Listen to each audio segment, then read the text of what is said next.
So, what are we talking about today? Does anyone know? Using digital tools. Thank you. Yes.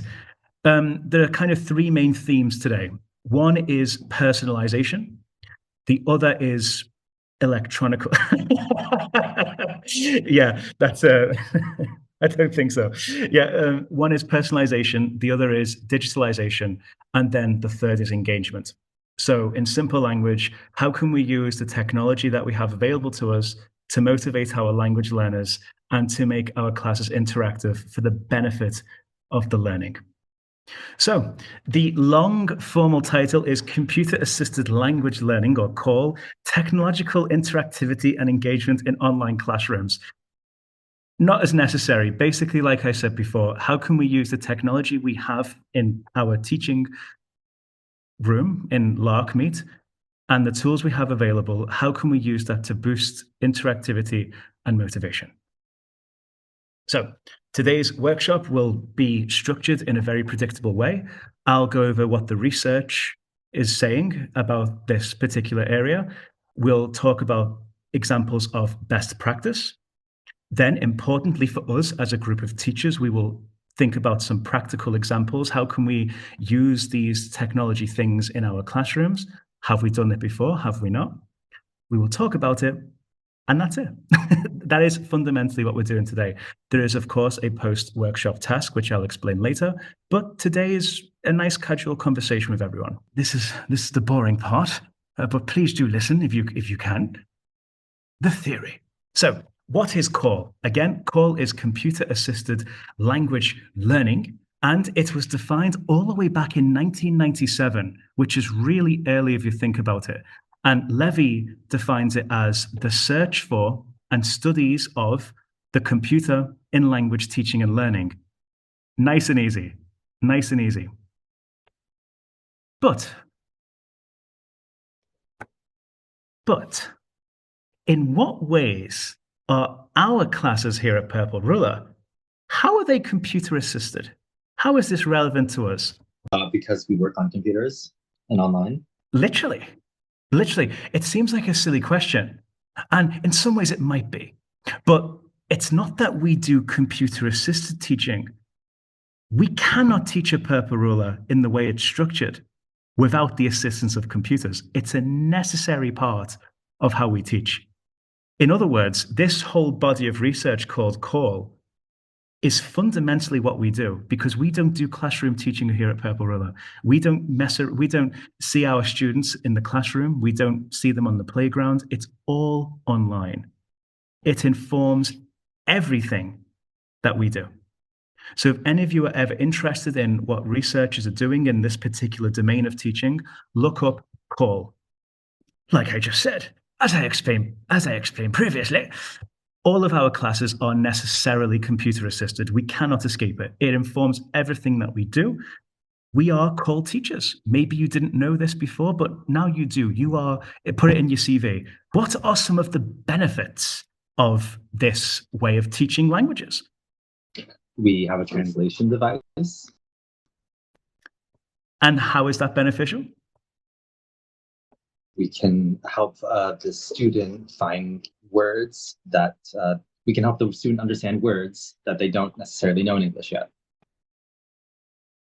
Has anyone managed to use translated in a physical classroom before? For those of you who have worked in a physical classroom, is it as accessible as online? Does anyone know? Or has anyone tried it? Maybe if you already have like the whiteboard open, but otherwise it seems a little bit clumsy. Like, hold on while I open the website and blah, blah, blah. Whereas in these classes, it's just like, bam, here's a picture or here's the word.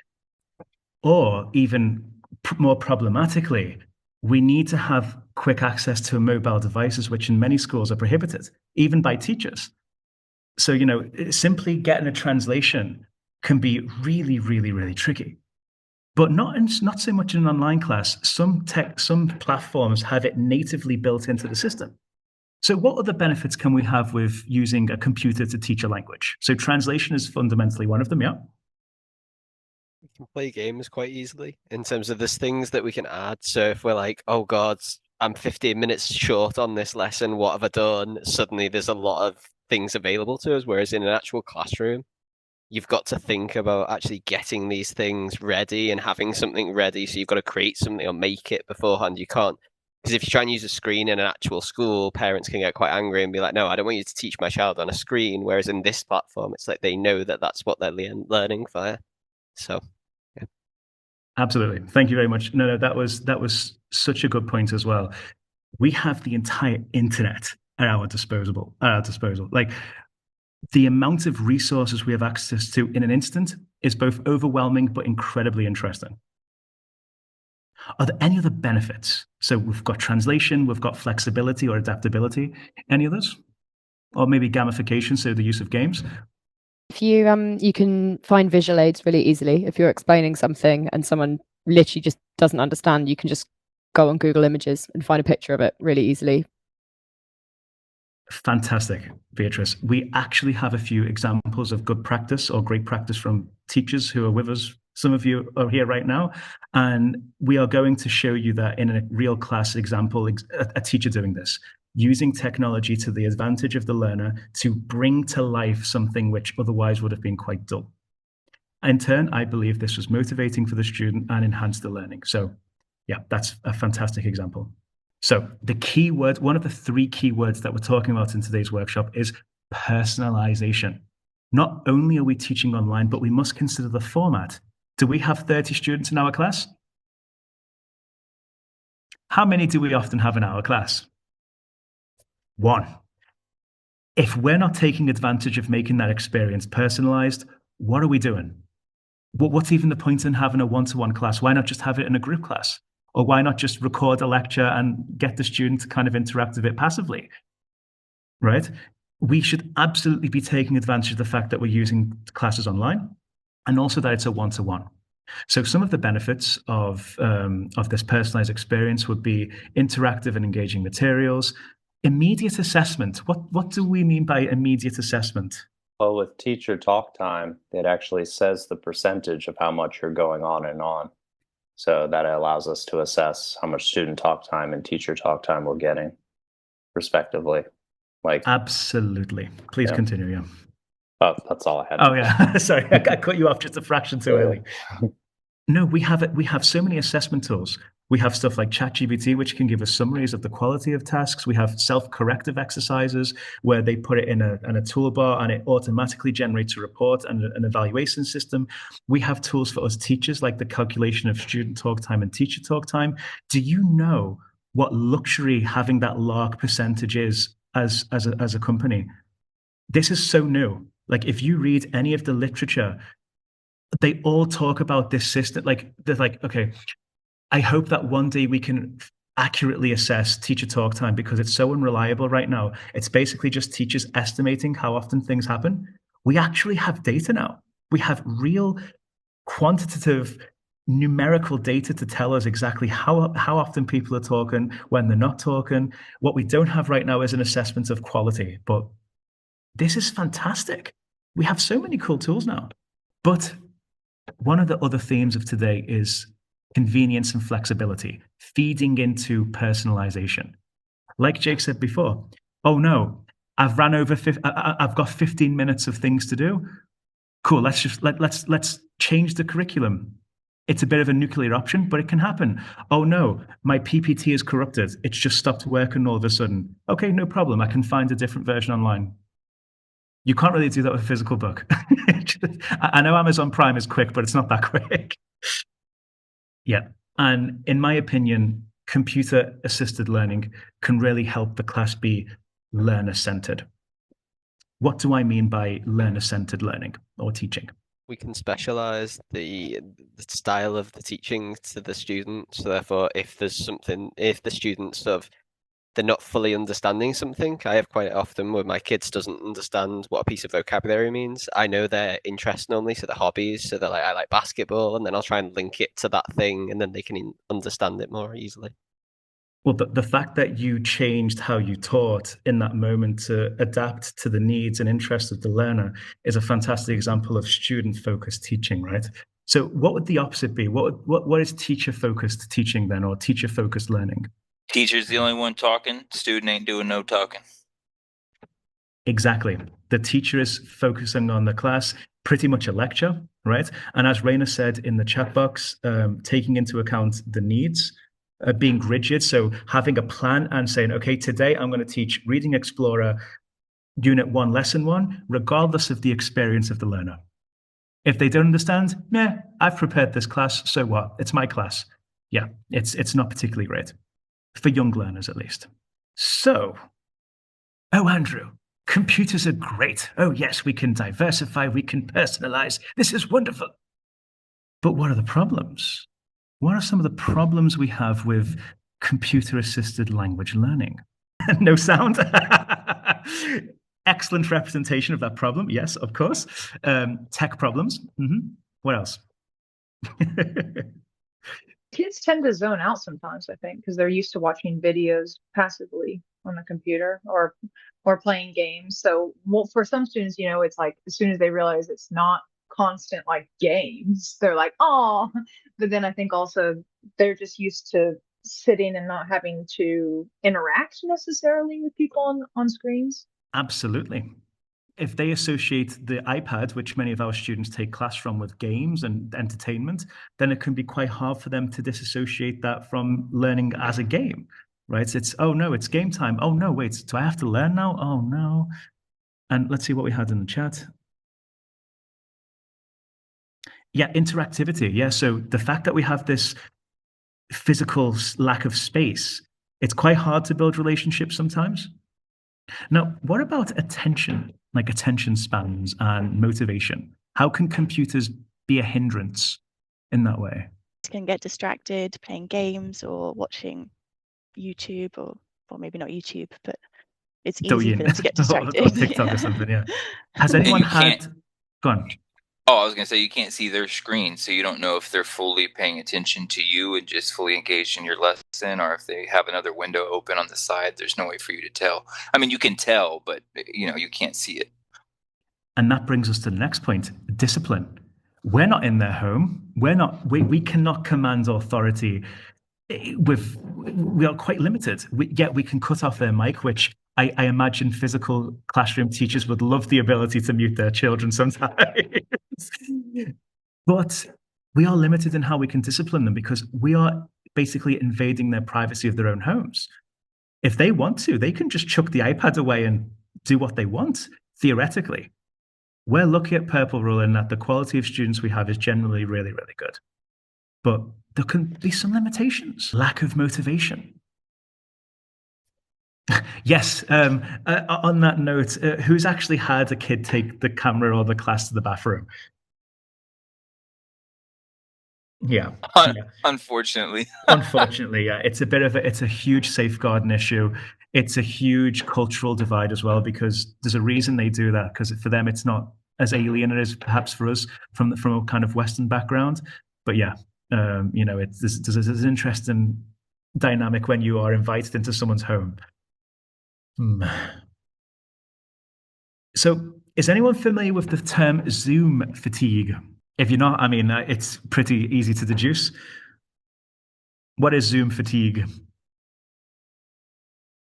So just where you saw. Oh, sorry. No, go ahead. No, go ahead. I was going to say just where you've been looking at a screen all day and sort of sitting in the same spot. And I think it got coined during the pandemic because we were all just on the computer all the time and in workshops and classrooms all the time, and you just get absolutely sick of it. We are lucky to have our students, but we shouldn't deny the fact that our kids are fatigued in many ways. They are pedagogically fatigued in the sense that they are overwhelmed with work from school. They are constantly studying or preparing for exams. And to add technology onto that, and we tend to notice that the parents of our students tend to focus on eye health a lot more than we do in the West. This is a real thing. Zoom fatigue is a real thing that teachers face and students face, and it can really influence motivation. So it's something that we should look out for, watch out for, complete lack of interaction, complete disengagement from classes. It can be hard for us as teachers to work with that. Has anyone had a clear instance of Zoom fatigue in a class? Can we even identify it as something different to normal fatigue? So, Zach? Oh, yeah, I was going to say, it happens to me where it's just like, oh, look, there's something else going on. And then, oh, no, I'm supposed to be in teaching class. And it does happen to my students too, where they just kind of wander off. Yeah, I mean, to keep someone, because in a physical classroom, when you've got 30 kids in class, you can afford to disconnect a little bit because the teacher will be focusing on someone else. And the teacher will be walking around the classroom, and when the teacher's not looking at you, you're going to relax a little bit. You're going to, you're going to breathe. Do we have that in a one-to-one online classroom? The attention is on all the time. It's very intense. So what can we do possibly to reduce Zoom fatigue, both for us and students? Because we still have to teach for 50 minutes. 5-minute break. I feel for the younger kids, having a little song in there helps. Just kind of gets them. I mean, it's in some of the curriculum, but not in others. It just helps them relax a little bit and a bit of fun. Gamification. We can introduce a much more interactive tool, which breaks concentration in a certain way, and it can help. That way we don't have to cut the class. A more radical solution is a break. And that might be necessary sometimes. We obviously don't advocate for this because the parents have expectations, and to take a 5-minute break can have potential for complaints. But there could be times very, very specifically that it's necessary. Who's had a kid literally fall asleep in their class before? It's a very unfortunate thing to see because you don't have a kid falling asleep in class unless they are exhausted. Who's had a class where the kids are that tired that they just lash out and cry? Cry, cry, cry, cry, cry, cry, cry. Yeah, it's tricky. And in a way, technology is allowing this to happen because we are now entering their homes and we are invading their personal spaces. So it's one of the potential drawbacks. Any questions so far on what we've been talking about? Anyone want to volunteer anything that they haven't had the chance to? I was going to say just stop screen sharing. Like, you can get into the habit of just having doing more screen sharing than you need to. And then if you see they're not paying attention, then you stop screen sharing. And then I'm like, all right, Charlotte, what's going on? Like, are you okay? Are you tired? Because I think that really, then my picture is big. It seems just so much more direct. That's such a good point. And that's one of the great things about Lark, I think. One of the good things about Lark is the sense that you can have those two modes of teaching. You've got the share screen modes where you're a tiny, minuscule pixel at the top left or right of their screen. But then when you stop sharing your screen, your face covers their entire device. It's like, I'm watching you. Yeah, fantastic. No, I really like that example. So the final bit on research, and I promise we'll go into the more interesting practical stuff.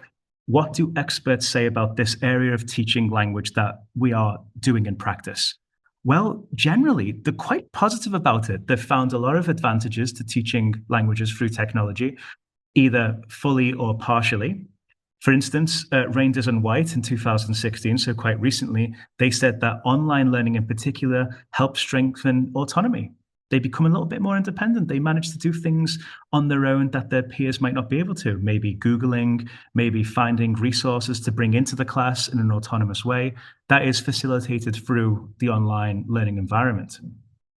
Other authors have argued that it promotes all-round development. So not just autonomy, but a comprehensive development of social skills. And this quote, I think, is going to be really important for us to think about for now in the future.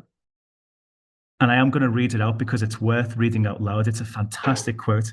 González, Lloret, and Ortega, they say, no matter how exciting new technologies for language learning may seem, they can become nothing more than entertainment unless their design, use, and evaluation are guided by viable educational and language developmental rationales. Now, that might seem a bit academese, a bit fancy language, but does anyone want to summarize what the essence of that quote is? Because I think it's relevant for all of us. I guess just that all these new technologies are not pedagogically beneficial if you're just using them as entertainment. They have to have some kind of language learning use behind it. Otherwise, it's just going to become a game to them, and what do they gain from it? Yes. It's very easy to use technology for the sake of using it because we find it fun because it's also a break for us, right? If we have a little game, it's not like we don't enjoy it. Sometimes we do, right? And it's a bit of a mental break for us too. Now, does anyone disagree with this, that it should always have a pedagogical and language developmental usage? Like, do we agree or disagree with this idea, or what do we think as a group? I was going to say I disagree with it 100% of the time, because sometimes it can be used to personalize the lesson and kind of help them relax and stuff like that, if you play a game just for the sake of having fun. Yeah, I agree. Yeah, and also it provides a bit of relief from like Zoom fatigue, like we were talking about earlier. Just so, yeah, it doesn't have to always have like a learning outcome, I don't think. Well, I'm not going to speak for everyone. And obviously, as teachers, we come from different backgrounds. We have different, pedagogical approaches and understandings of what we do. But I will say that I somewhat disagree with the quote too. I agree with the main idea that in general, what we do should always kind of have an end goal, right? We should always be focusing on the learning objective and the language developmental goals that the parents have, that the students have, and that we are helping them achieve. But I do absolutely believe that we can use technology occasionally in a classroom setting in a way that isn't purely for a learning outcome. For example, if the student's crying and there's no way to continue that class other than to get their attention back, we might need to bring their favorite game back. Does that have a pedagogical objective? Possibly not. Or maybe it is. If getting them to come back to the class and stop crying gets them to learn again, then maybe that is actually pedagogical, right?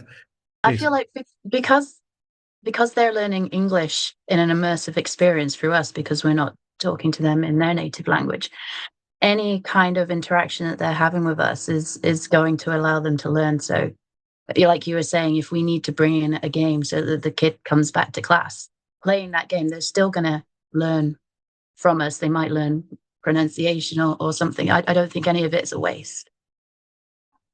That's a fantastic argument criticizing that quote. How do we know that it isn't pedagogical, right? How do we know that it isn't in some way helpful for the language learning development? Like, there's a lot of things to talk about with that quote, but I do think it's helpful for getting us to think, because I do think sometimes if we have a choice of two games or two activities, one might be entertaining and also help the learning objective. So we might be able to make better choices by thinking about that quote as well. But I don't think we should apply it as a universal law. I think that's quite limiting in that sense. So with this in mind, why are we here? Why am I yapping about motivation and personalization? And what are we here at 4:25 p.m. on a Friday? Well, yeah. So we have found Nabila, mostly because she is the one who reviews all of our classes. Thank you, Nabila, for your hard work. She is a fundamental part of how we do things. She has found in her monthly observations and with teacher reviews that some of us, from time to time, we don't really take advantage of call. We don't take advantage of our classes being computer assisted when we could. In other words, some of us are not using technology to enhance learning all the time and might get a tiny bit complacent, relying entirely or mostly on just the coursework. In other words, not really personalizing or making the class engaging or more motivating. So we would like to reflect on this as a company, and we've been thinking about the rubrics, which were slightly outdated, and we are in the very final stages of updating the rubrics. And we would like the highest rubric in the area of teacher preparedness and personalization to reflect a teacher who personalizes the class. So I want you to quickly read over what a 3 out of 4 would be in this category and what a 4 out of 4 would be, so the highest mark. And I would like someone to volunteer what the major difference is between those two rubrics, a 3 and a 4. Anyone have any thoughts? Yeah, the main thing is using outside resources to go beyond the minimum learning expectations to enhance the lesson. Yeah. So if you turn up to class and you deliver the class as is, right? So you've got Reading Explorer, you've got Reach Higher, you've got Great Writing, and you teach from that PPT, you can still deliver a good class. You can still achieve a 3, right? That's a very respectable grade. However, if you want to achieve the highest grade, you need to personalize it for the learner. And In the next part of the workshop, we're going to look at very real practical examples, many different websites, many different tools that we can use to achieve that goal. This is admittedly the most interesting part of the workshop. This is where we can look at what tools different people are using, real examples of what teachers have done in the past. Like this is the cool part of the workshop. Now that we understand kind of what we're doing this for, this is the kind of the meat on the bone. So, are we ready? Okay, let's go in 3, 2, 1. Let's go. Practice. So, in today's workshop, we are going to look at motivation, personalization, and digitalization in 4 main areas. AI, extremely topical, extremely relevant. External sources that are outside of the main curriculum materials we use. Lark, which is our teaching platform, our virtual learning environment. And then, interestingly, the very limited physical space that we actually have available to us. How can we use all of these 4 areas to motivate and enhance learning? Let's begin with AI. Are we ready? Okay. So, some of the ways we can use AI in a classroom are to build on vocabulary or play with words. Has anyone done this before? Used AI to build on vocabulary or sentences or words before? We'll come back to the slide in a minute, but has anyone done this before? Yeah, I've done it sometimes just with the vocabulary words, for example, in great writing. I think, and if I'm teaching that to a 7-year-old, I need it to say, use these words, but the learner is 7. And that way they can create like a fill in the, like ChatGPT can make a fill in the blank activity that's actually at their level versus writing about like what's happening at their business or whatever. Yeah, I think anyone who's used ChatGPT has had this problem before, where as teachers creating a resource, the actual resource it gives us is fundamentally just not appropriate for the learners, right? So talking about business English, talking about anthropology, and you're like, no, simplify it, and then they simplify it too much. It's quite hard to get a level. Has anyone used AI in a class with the students to build on vocabulary? No, I didn't use it for vocabulary, but some of the image generation stuff has been pretty cool. It's a little bit slow, so I don't like do it too much unless I've prepared it. But if we're talking about a topic, you can use it to kind of conjure up an image to do with something relevant. It's not as precise as the word stuff, but it's still really interesting for the students. Like one was design a logo, and it came up with it. Yeah, I don't know.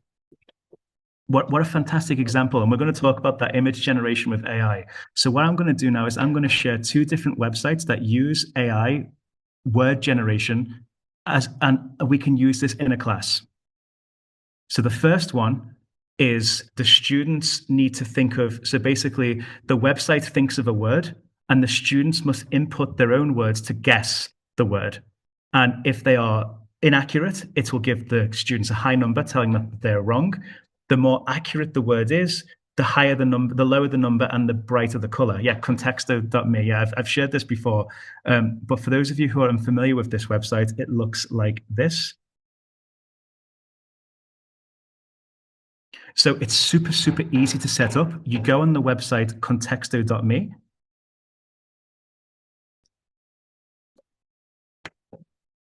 And that's it. You are in it. So Zach, let's put fruit as a great example. So you prompt the student to type up this word or to speak it. And then it gives us a high number. This means that the word that the AI is thinking about is nothing related to fruit. So we can say, okay, James, let's try a non-living thing. So who would like to, okay, politics. Again, not a good word. Who can give me some other examples?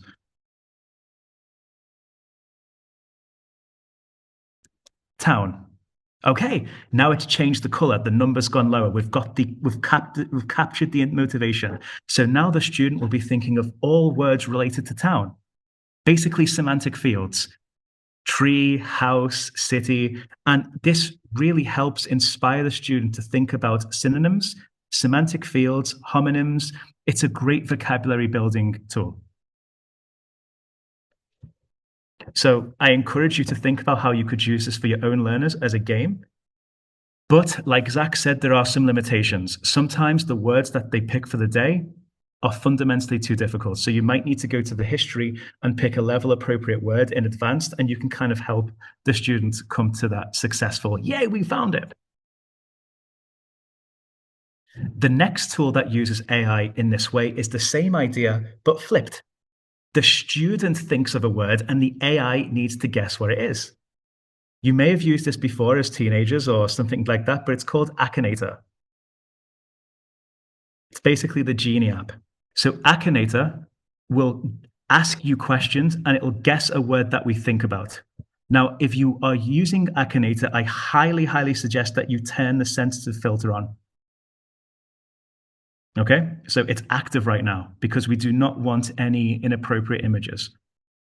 So what we will do is we will encourage the students to think of a character like Harry Potter.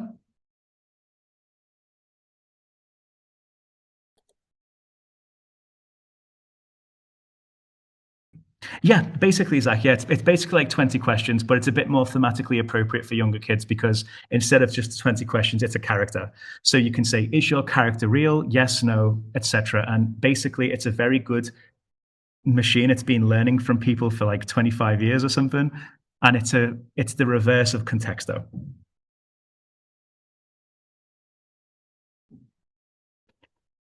Can anyone see them using any of these two tools in their class with any of their existing students?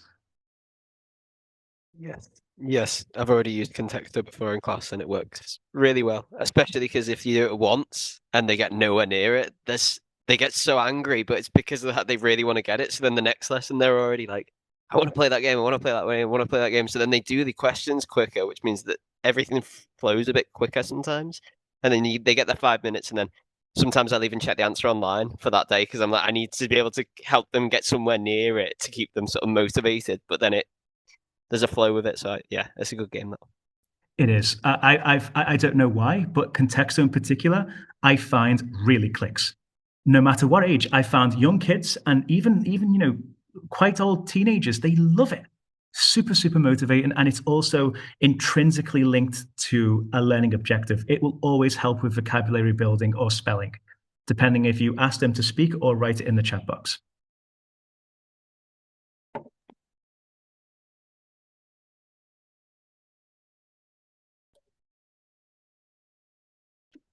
Image generation, music generation. I asked my students earlier this week for their homework to write a poem. Then I used udio.com to generate a song, and I'm happy to share this with you today so you can see how incredible technology has become. And again, I remind you that this was created by my student. They wrote the poem, I just turned it into AI. Bunny, bunny, you are rainbow when I cry.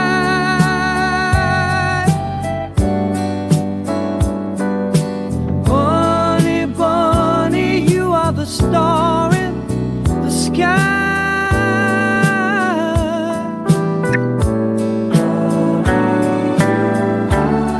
'Cause bunny, bunny, you are the reason why I smile.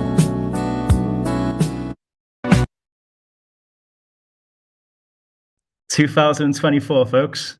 This is where AI is at. That was generated in a matter of minutes. Yeah, I polished it up a little bit. I gave it a little cover art. But yeah, this was literally the lyrics of my student. That was studio.com? Udio.com. Udio. Nate, you are correct. That was from Cindy. Imagine how happy your students will be to have their homework turned into a song. Imagine the inherent motivation of being at the forefront of technology, and imagine what they can tell to their parents. Mom, I made a song in English class. I want to make more. I want to write more. I want to use English more. Excellent. We can do this also with image generation. Today in class, I did this. This is a real example. I said, hey, I can't remember who I had today. I think it was Cindy, actually, Nate. I said, okay, Cindy, I want one fiction and one non-fiction idea, and we will make a picture together. Now, of course, Cindy knows that I do this, so there is a requirement of we need to kind of scaffold this a little bit. We can't just expect students to automatically know how to do this, but this is what Canva AI generated. And she loved it. She loved thinking of cool ideas to use to practice her English. In particular, we were practicing has versus have. So I was prompting Cindy to think of sentences that naturally had has in it in a way that wasn't so explicitly grammatical. So can I have a volunteer for someone to, for me to generate something right now? Can I have a quick, can I have a quick example? Because I want to show you how quickly it can be done.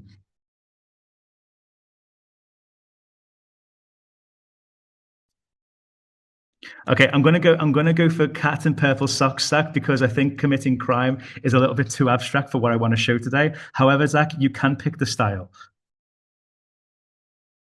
Can we have neon, please?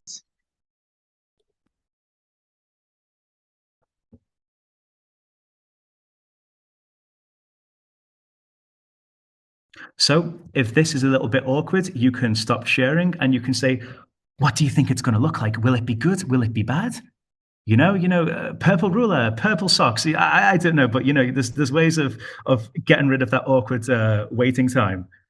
But here we go.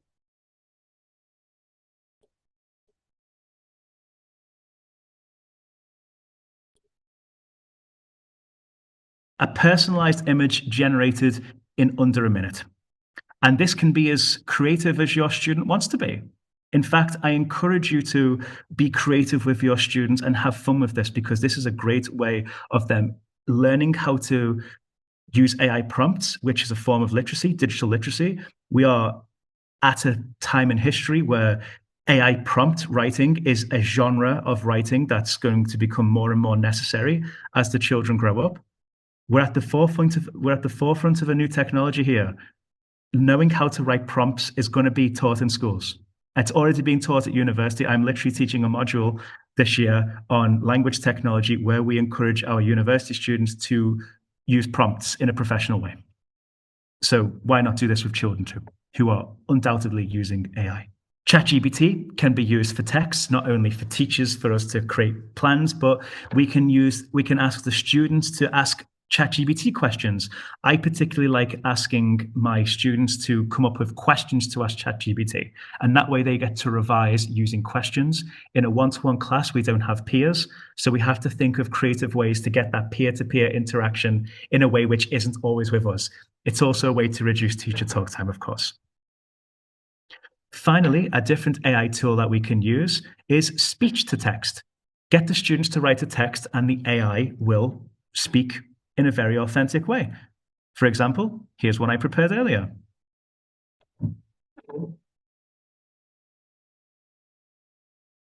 Nature is a mutable cloud, which is Heh.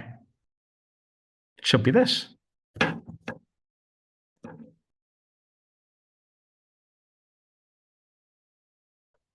Hello, purple ruler.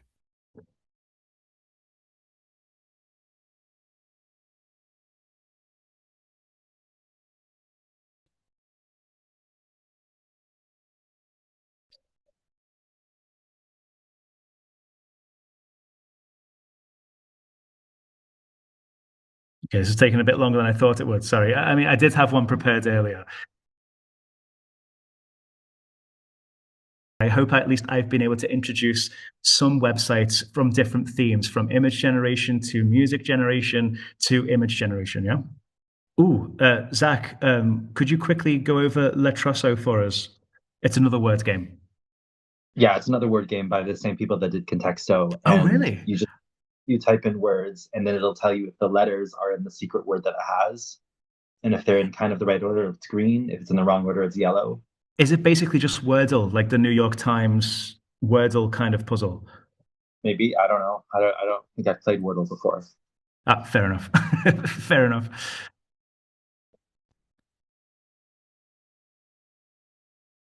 Okay, this will be pretty quick because this is the one that we're most familiar with. How can we use external resources? So it's kind of AI, but what I mean here is things from outside the PDF or PPT that we teach from. We're talking about websites, gaming, video games, whether like stuff like Minecraft, Roblox, or even games designed specifically for learning English, right? We're talking about the internet in general. YouTube, Google, National Geographic materials, reward systems, either ones that you've created at home or websites that have reward systems built inside them. There are so many different things we can use. I have 2 videos today from 2 of our teachers. One is Kaya, the other one is Reina, and they are using external resources in class in a really, really great way. So if it's okay, I'd like to share these 2 videos with you. Let's begin with Kaya's.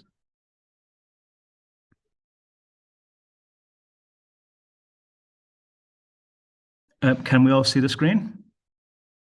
Okay, let's go. Want to eat me, and I was scary. That is really scary. Ah! Ooh, bad dreams are called nightmares. Yes. I have nightmares about spiders. Ooh. And ghosts. Ooh.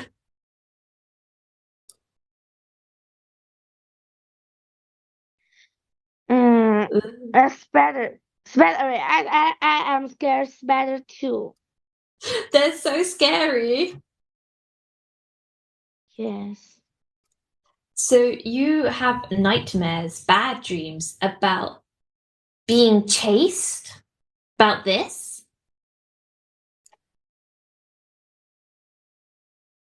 Yes, yes, yes. Ah, that's so scary.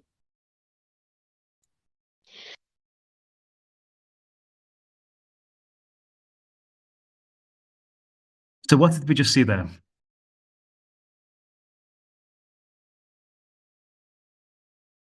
Thinking about the use of technology for motivation, like what was happening in that video that's useful for us to talk about? Just say it was extremely personalized, the way she was selecting using AI and the resources to kind of create this visual of her dreams, and she was clearly excited, the student. Look, you can hear the inflection, the motivation just increased. I mean, Samantha and you just both kind of said the same thing in different words, which is fantastic because that's exactly what it is. It's the use of an external source to highly motivate and engage the student. And you can literally hear the excitement in the student's voice. They are so connected and actively listening and engaged in that moment. And that was encouraged through the use of digital personalization. You could teach the same thing. You could teach the difference between a nightmare and a dream in log or in the chat box or just face to face, but it wouldn't have had the same effect. And I imagine that this would have been much more memorable for the student than perhaps a different technique. And Nabila, by instant, what do you mean by this? How is this going to be? How is this good for us? So the learner was explaining the bad dream, and within those couple of seconds, Kaya was able to get a picture while talking to her and also not taking so much of time. That was instant. Not only was it lightning fast, it was super personalized, and it was super impactful. This was a fantastic example of using such resources. So let's now, just because I'm wary of time, let's go to our next teacher who is also using external tools to enhance the motivation and learning of the lesson. And this is Reina.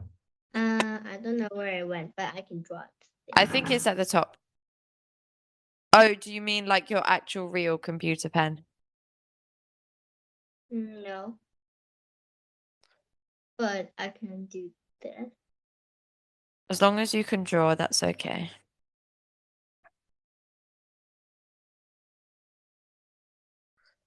Very good.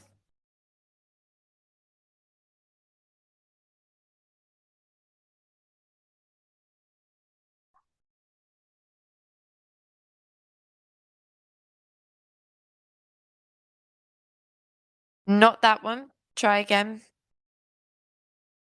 Sorry to cut the video short. I'm just a little bit, tiny bit wary of time. So a bit of context here. Have you ever seen this slide before? For those of you who teach Reading Explorer, have you ever seen this slide? No. Reina, I can see that you're with us. Could you explain why we've not seen this before? So for my lessons, for Great Writing and Reading Explorer, I put together some extra, well, I basically put it all on my own PowerPoint rather than just using the PDF. And yeah, it just helps me as much as it helps them, because then I'm super, super confident with what I'm going in for, to the lesson to teach, rather than just kind of reading it as I go along. Like, for example, with the Reading Explorer vocabulary, I know exactly what the words are. I've got the pictures if they're struggling. And yeah, that's it really. In other words, you have hyper-personalized your classes. You have taken the noise of the vocabulary sections and you have trimmed it to the very specific level and needs of your learner. Thank you, Raina, for being a fantastic example of how the ways in which we can personalize classes to the specific needs of our students. And we didn't quite see that in that particular snippet because it's a few seconds of an entire class. But I imagine that your student really engages with these activities, right? Yeah, they're so much more confident with the vocabulary when I give them a bit of time to do it independently. And they love matching it to the pictures as well. So now, this is a fantastic question. There's a bit of a sacrifice that we have to do, right? So there's a question in the chat that says, how much prep does that require before classes? I sometimes don't have a life outside of my job. But to be honest, I've built quite a large amount of materials that I've made myself over the past year or so. And so, for example, Flora, the student you've just seen, she is doing RE1. I've taught that to maybe 2 other students as well. And apart from maybe a little bit of tweaking, you know, they're similar levels and I can recycle a lot of it as well. But yeah, it does take a lot of time outside of the lesson too. So yeah, as I said, it's beneficial, but it's something I just do when, you know, I'm sat watching TV in the evening or something. And when we say that we ask our teachers to personalize, we're not saying to spend an extra hour with every class to personalize. Like some of the things that we've looked at today, like creating a video or using Contexto, these can be done very, very quickly and easily. Like these are quite 2 very different extremes. We're not saying that you necessarily have to spend an extra hour on personalizing each and every slide. It's just a fantastic example of personalization in a way that's really effective, right? So this is good practice. So thank you, Rin, and a very good question, because this can be a counterbalance, preparation, but also not. It's kind of inversely correlated. So yeah. So you can continue that conversation in the chat if you want. I am going to go on to the next one, which is going to be quite quick because there's not a lot we can do with the very limited physical space that we have. But we can use it to our advantage. This is also a great way of snapping inattentive students. Hey, James, go get me a pen, or go get me a red thing, or hey, stand up, let's jump. You know, for younger kids, this is much more effective, but it can absolutely be done for older students. It can help them reset the circulation if they've been sitting down all day. That can be beneficial. You can even ask them to go get a glass of water. How can we use our physical space then? So we can kind of order the students to do their things, but how can we use our very small little window of physical space?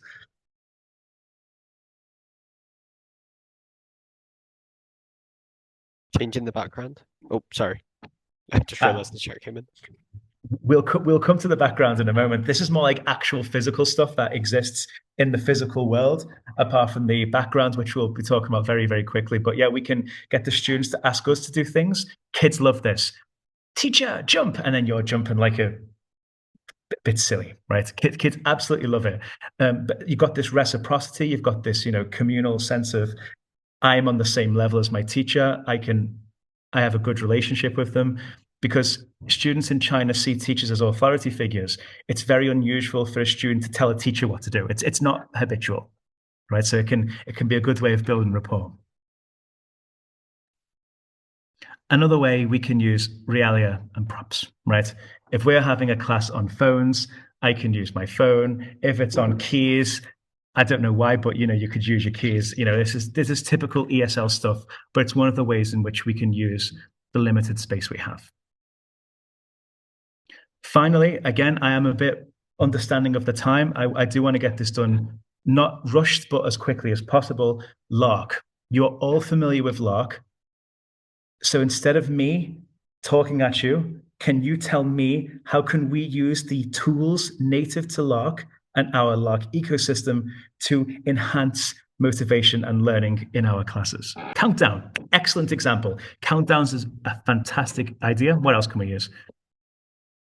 We've already been using them today. I was going to say the countdown's a great tool, but some students they can control. I can give them remote control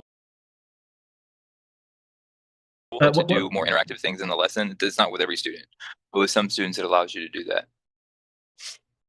Like what? Could you give us an example, please? Yeah, so for example, in Lark, when you allow them to remote control, we were doing like a great writing lesson, and I was allowing them to remote control my screen, and then they were able to basically do the activity in real time on my screen, and I was able to guide them as they did it. So I thought it was pretty cool, because normally they're not able to use the annotation tool. So, but I think getting the students to use their annotation tool is fantastic, right? I mean, when they can draw along with you, and in fact, I think we're going to see an example of this right now. So we're going to go to Emma, who is going to use the functionalities of Lark in a really, really interesting and productive way. So I am sharing my screen, aren't I? Okay. Negative. Something that is negative is bad. Screaming at someone is a negative action. You never scream, do you, Stanley?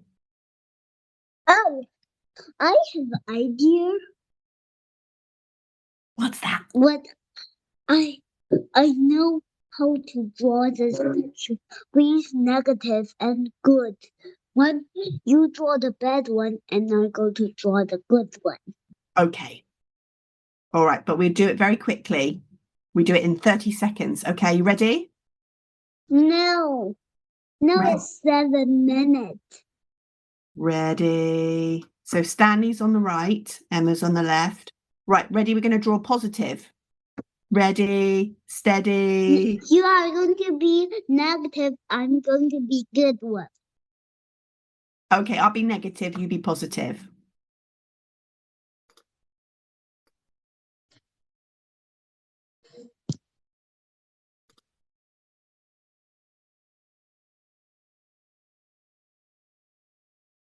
How cute is that? Stanley is so happy to share this moment with the teacher. Not only that, but Stanley volunteered. He understands that he has the ability to draw with his teacher and volunteers to do this. What other things did we get from that interaction?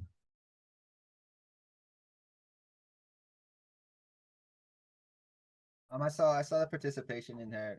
The really wanted to become the positive person. I thought that was cool that they were able to make that decision and be the positive person instead of the negative person. Well, remember what we read about before about autonomy? This idea that online learning can also enhance autonomy. We saw a fantastic example of that. The student took the steering wheel and directed part of the class in a way which he volunteered to do so. What I really liked about what Emma did as well is Emma set really firm expectations. Okay, Stanley, but only a few seconds, because it could be so easy to get distracted with something like this. So they kept it very nice and tight in terms of the lesson objectives and time, but also indulged in that desire. So I think that was a fantastic example of great practice in this way. Now, because it's 5 o'clock, we are going to swiftly move on now, basically to the conclusion of this workshop. And I'm going to briefly explain what the post-workshop task is, and then we'll be done for the day. Is that okay? So, if you are new to us, with these workshops, we do have a really interesting self-reflective activity that we like to do and work on the theme of the workshop. So, in this task, very briefly, it is explained later on, which I'll put into the ESL group. What you want to do is you want to select 1 to 4 of your regular classes. It can be the same one or 4 different ones or 2 or 2. It doesn't really matter. Over 4 weeks, you are going to take one of the tools that we talked about today or something similar, and you are going to implement it in that class. Then on a separate Lark doc, you're going to write about your experience with this. Was it successful? Did it help achieve the learning objective? Did it boost motivation? Did it not? Was it a distraction? And then over the course of a month, you'll reflect on this 4 times, and then you'll send it to me for review. And that will be your post-workshop task. This is explained in a little bit more detail in the next slide, which I will post in the ESL group. But effectively, you will select some new materials you have not used before, use it in your real classes, and reflect on their success or lack of success over 4 months. Does anyone have any questions on maybe how that will work or anything to that effect? No? Well, sorry for the rush at the end there, everyone. I did want to spend a bit more time experimenting with the different tools, but as you saw, I had many of them. If you have any questions or you'd like to share your own tools that you use to boost motivation and interactivity, please let's have a nice little discussion in the ESL group. It's always open for us. And with that, thank you very much for your participation, and I'll see you next month for error correction, the top 10 errors that students make and how to fix them. Thank you very much.